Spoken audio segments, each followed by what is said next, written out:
It was a very big night around the NBA and a very bad day and night for the Lakers. On the same day that they lose Anthony Davis to injury, stop me if you've heard that before, the Lakers then went and got blown out by the Rockets. Lakers are now 3-5 on the season. All those losses, have come on the road. But I want to give you a sense of just how badly the Lakers have been starting games. The Lakers, first off, are last in the league in three-point shooting. They are the first team in NBA history to make fewer threes and have a worse three-point percentage than their opponent in each of the first 8 games of a season. And yet they've managed to get to 3-5 because LeBron James continues to be a top 5 player in this league despite his age and his experience. But at some point, and we talked about this right when the season was beginning, how much can you ask of this man at this stage of his career? Davis down again. Is it uh-oh time for LeBron's Lakers? I'm not going to say uh-oh, and I know that we were tossing around the word patient, so I looked up some synonyms. Oh, boy. Okay. I got understanding, I got persevering, I got mild-tempered, right? To your point, as you started the segment, Greeny, this is commonplace when it comes to Anthony Davis. Unfortunately, but it is what it is. And so I think going into this season, LeBron James is fully aware of that. Your comment from last week haunts me about him running out of gas a little bit in the postseason. However, if there's anybody that I'm going to trust, it would be LeBron James. And the facts are, this team is minus 87 in the non-LeBron James played minutes. They don't really have a choice. Yeah, that's ugly. And again, not having Anthony Davis, I think I've done the PSA already on him. Yeah. We don't have to go there anymore. But what right now, what you're seeing is a team that doesn't have the same urgency it had at the end of last season when they had to make the play-in.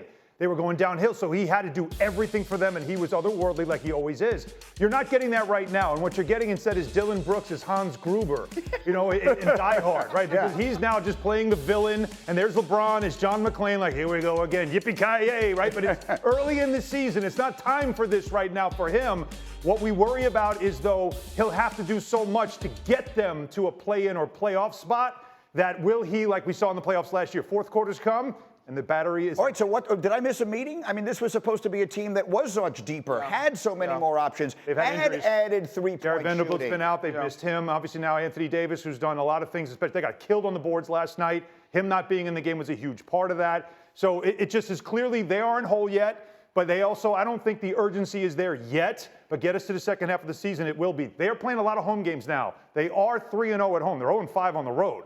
They are going to play some home games now. They should get right. They just need to be around 500. Yeah, they got to get healthy, obviously. That's the secret sauce for any successful team. But I do think, Greeny, what was maybe the optimistic side was this idea that you had that core that you did see become urgent last season come March, still sort of in place. You got all these young guys. So here's the thing. All these guys, Russell, Wood, Reeves, all these guys, if y'all taking this leap, now's the time to do it.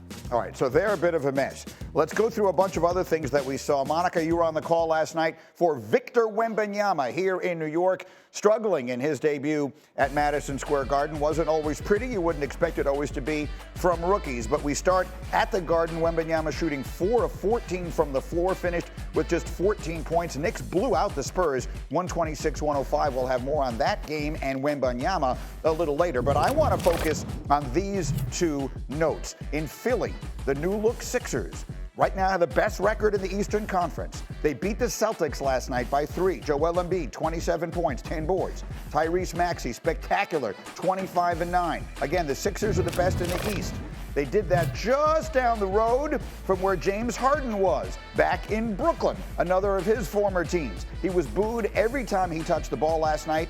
He had 12 points in 36 minutes. The fans were chanting Daryl Morey at him, and they lost to the Nets 100-93. They're 0-2 with Harden in the lineup. And so one cannot help but look at that confluence of circumstances and ask the question, are the Sixers better without James Harden? Say it. This is, I mean, Say it. Say it. is water wet? Yes. Yes. The Sixers are Thank better you. without James Harden, right? Yeah. Oh my gosh, Dan, stay over there. It's addition by subtraction. 100%. Absolutely. It is. And That's this is not to say, and I sat with you all season, Greeny, and I gave James Harden his due for shifting his role. However, he'd become a major distraction to start the season. Tyrese Maxey has just 8 turnovers in 7 games. His efficiency is off the charts. They've got an entire organization now pulling in the same direction. Well, that's part of it, and the other part of it is that they're more fun. They're more fun to watch. They're more fun to play with. This is better for the health of their relationship with Joel Embiid. Because let's keep in mind, moving James Harden also opened up a lot of cap space, which everybody around the league now will watch and see. Do I like the vibe in Philly now? Because I might want to be part of that. So it doesn't mean that this is the final iteration of whatever this, process 2.0 or 3.0 is. Mm-hmm. It's the fact that now James Harden, all the talk about he's not happy, he's going to want to go somewhere else, that's over now. They gave Maxey the ball, and while Maxey is more efficient but also playing faster, they're at the 12th fastest pace right now in the league. Last year, 4th slowest. So you play faster, it's more fun. Tobias Harris gets to eat more because he's better in pace. Oubre, who they picked up, way better in pace. So those are players that matter. But what Maxey also understands is while now I have a green light, I also know I got to feed the beast. And he makes sure Embiid gets the ball. He's making more passes to Embiid this season so far than Harden did last year. All right, so we will keep an eye on all that. Are the 76ers better off without James Harden? They are. This is addition by subtraction. You said it early in the show, and it's exactly the take on this whole thing. They play faster. They play better. More people are involved. And Joel Embiid now has a team that not only is a really good team, but he is still the centerpiece. Now he's got a team that some stars around the league might look and say, I might want to be part of that because they've got a lot of cap space now. What do you think, Monica? I would agree, but goodness gracious, with the moving of the stars and everybody coming to play with everybody. But all right, listen, he is the guy that has to be the centerpiece, and he'll have an option in a couple seasons. So to make Joel Embiid happy, top priority, I would agree. Yeah, they have made him happy. Listen, I mean, the bottom line of it is this. We have said many times, James Harden is a spectacular player, and he is. We have very few times said, look how much better he makes that team. Those are not sentences we have spoken He's a very system, often. and when systems move out, blue skies come in. That's exactly right. Wow. The Sixers are better off now. In the meantime, trouble in L.A. We got injury, we got insult. Stop me if you've heard this before. Anthony Davis is hurt. He didn't play last night, and candidly, neither did the rest of his team. The Lakers got blown out by Houston, 128-94. They were out-rebounded 57-34. They're winless on the road this year. And Monica, all I heard all summer long, all leading up to the season was, look how much better they've gotten around LeBron. Look at all the help LeBron is going to have. Look how he's going to be on a minutes restriction. LeBron's the only thing they have going for them at all right now. Monica, are we concerned? Scale of 1 to 10? I'm going to go 6. Because we're used to this to a degree. The numbers bear it out that they have to have LeBron James on the floor to be successful. They are minus 87 in the 116 minutes without him. However, everything you said is also true, Greeny. We are in uncharted territory in terms of LeBron's age as the oldest guy in the league and his productivity. To your point, though, I am disappointed with those guys around him, right? Like, you all were brought here to bring the energy that we saw in that push in March and into the postseason. You don't have the luxury of time off. Injuries are one thing, Jared Vanderbilt, Anthony Davis, who we know, but the rest of those guys, they have to play with the level of urgency that their leader in LeBron James has played with his entire career. You know why they have to play with urgency? It's not now like at the end of last season, the urgency was getting into the play-in. Now the urgency is, what do we know with the history of playing with LeBron? Yep. If things aren't going well, what happens? He's replacing you. Right. You're out, I'm bringing in new people, and that's what you have to worry about. So right now, watch things. But when we get to the middle of the season and trade season kicks in, you watch what they do, like they did last year. Bring in new players. That's well said. We always say panic or patience. Which will LeBron show? Meanwhile, Monica, you were on the call last night at the Garden. I was watching the action on ESPN. Victor Wembanyama, his first appearance in New York. He had a tough night. 4 for 14 from the floor, just 14 points. Knicks blew out the Spurs, 126-105. Every time I feel like I need to continue to mention that he's 19 years old. What did you see last night? I was surprised by the overrated chants. Didn't have those on my bingo card. It's New York. That's what we do. Shout out to the fans at the Garden. I saw a 19-year-old is what I saw, and that's what I kept thinking in the course of the game. He is a guy that has incredible height, has incredible skills.